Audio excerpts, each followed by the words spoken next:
Joining me now is editor-at-large at The Bulwark, Charlie Sykes, and New York Times chief White House correspondent Peter Baker. So, Charlie, our new NBC News poll has Trump and Biden neck and neck. But when third-party options are included, Trump starts to pull ahead. So this is a real threat. I mean, we saw what happened in 2016 because there was a third-party candidate. The Green Party took votes away from Hillary Clinton.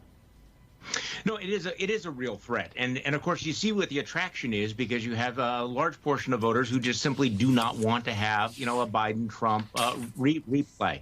So under normal circumstances, I guess I would be somewhat sympathetic to the idea of breaking up the duopoly, except for the existential threat that Donald Trump and Donald Trump 2.0 poses to the country. This is a luxury that I don't think that we can afford, and it is a real danger. And it is a real danger, not just with the no labels folks, but obviously with people like Cornel West, who can play the same role that the Green Party might have played back in 2016. So it's right to send up the flares. And the New York Times, Peter, your paper, is now reporting that Robert F. Kennedy Jr. met with the chair of the Libertarian Party in July. This was not disclosed previously.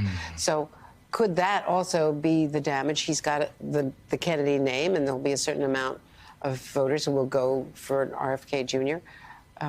In the primary, he's not as much of a threat, but he could become a third-party threat, right?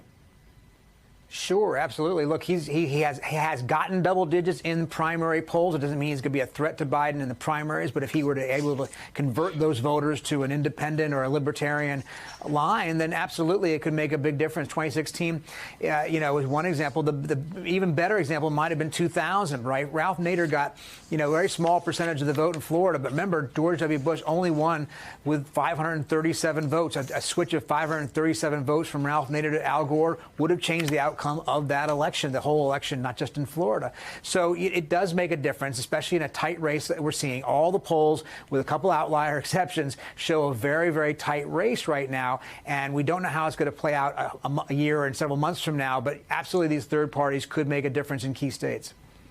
And the House Republicans have staged this impeachment inquiry for Thursday. But, Charlie, they don't have witnesses. They haven't provided any evidence of any concrete evidence yet. And now all the attention is going to be on the debt ceiling, not the debt ceiling, excuse me, the government shutdown 2 days later. So they're not going to get as much attention as they might otherwise have had.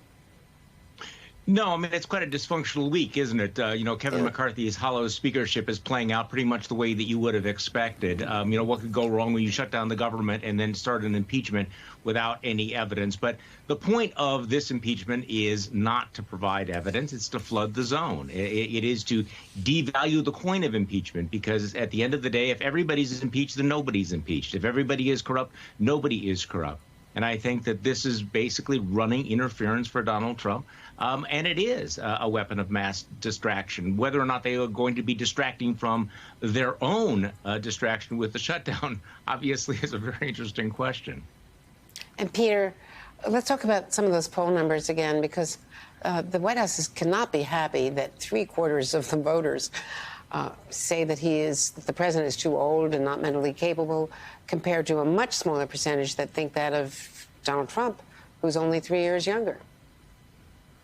Yeah, I think they're very frustrated by that. If you actually try to track Donald Trump's cognitive issues over the years, you diagram his sentences from today versus where he was 20 or 30 years ago, you could certainly map out some change there. He's clearly not the same as he was when he was younger, but he presents in a physicality that's a little different. His volume, I think, his bombacity, his sort of the energy he projects at these rallies means that there are fewer people who are questioning his age, even though he's only 3 years younger than President Biden, who physically shuffles and appears a little, older than he did just a few years ago. So I think that's a challenge for the White House. But their argument is going to be, look, when push comes to shove, when people are actually forced to choose, in the end, Donald Trump's vote has a ceiling beyond which it probably cannot raise. People aren't changing to Trump from 2020. The question is whether people who didn't like him in 2020 but may be disappointed in President Biden, that he is more of a danger. That is, Trump is more of a danger,